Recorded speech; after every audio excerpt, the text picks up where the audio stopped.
Good evening and welcome to the Channel Studios here in London for your international news around the world in 5.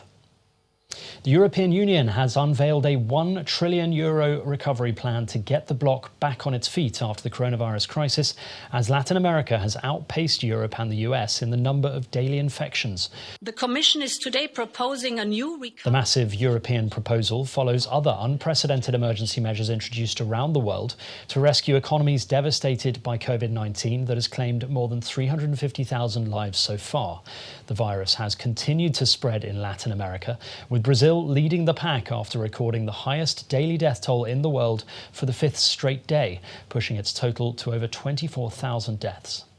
Police in Hong Kong have arrested around 300 people and fired rubber bullets amid new anti-mainland unrest. Protesters were rallying against a bill that would ban insults on China's national anthem and Beijing's planned introduction of a national security law. Demonstrators have opposed the anthem bill, which would criminalise insulting it, and the security law, which they fear will strip Hong Kong of basic freedoms. Twitter has for the first time prompted readers to check the facts in tweets sent by US President Donald Trump, warning his claims about mail-in ballots were false and had been debunked by fact-checkers. In a tweet responding to the company's move, Trump accused the company of interfering in the 2020 presidential election. He wrote, "Twitter is completely stifling free speech, and I, as president, will not allow it to happen." In a news conference, Trump also repeated his claims that mail-in ballots would lead to fraud. Meanwhile, there have been violent clashes between police and protesters in the US city of Minneapolis following the death of an unarmed black man in police custody. 4 Minneapolis police officers have been fired over the death of George Floyd, who was seen in a video lying face down in the street, gasping for air, while a white officer knelt on his neck for several minutes. Hours after the officers' dismissals were announced, thousands of protesters filled the streets. New swarms of locusts have increased the insecurity for millions of people in East and Central Africa, who are already struggling from the impact of COVID-19 and flooding. Locust invasions in recent months have destroyed thousands of hectares of crops in Kenya, Somalia and Ethiopia. The latest generation of swarms, feared to be around 400 times larger than the original swarms, are expected to hatch in June when crops are ready to harvest. Meanwhile, in Tanzania, the comedian Idris Sultan has appeared at a magistrate's court 8 days after he was detained. Sultan was arrested after a video of him laughing at an old photograph of President John Magufuli wearing an oversized suit went viral on social media. Police have accused him of violating the Cyber Crimes Act and bullying the president. Many social media users have reshared the video with the hashtag #FreeIdrisSultan and set his photo as their profile picture in a show of solidarity.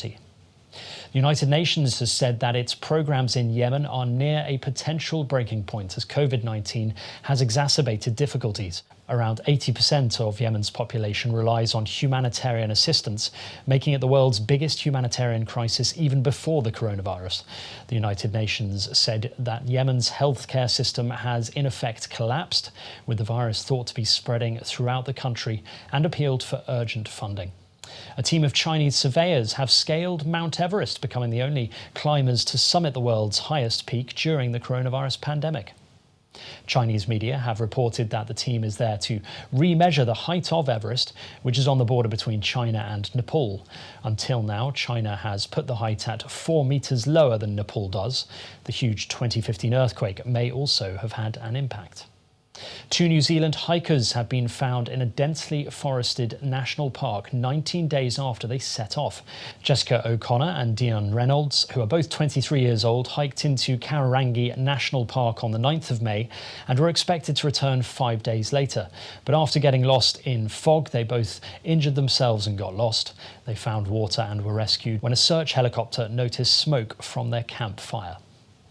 And finally, a Japanese company has developed an app that allows fans to cheer remotely for their favourite sports teams playing in empty stadiums.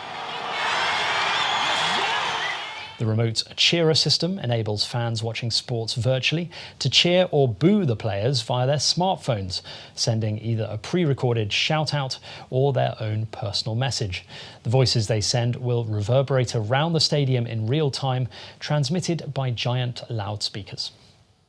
And that's your international news around the world in 5. And now back to the channel studios in Lagos.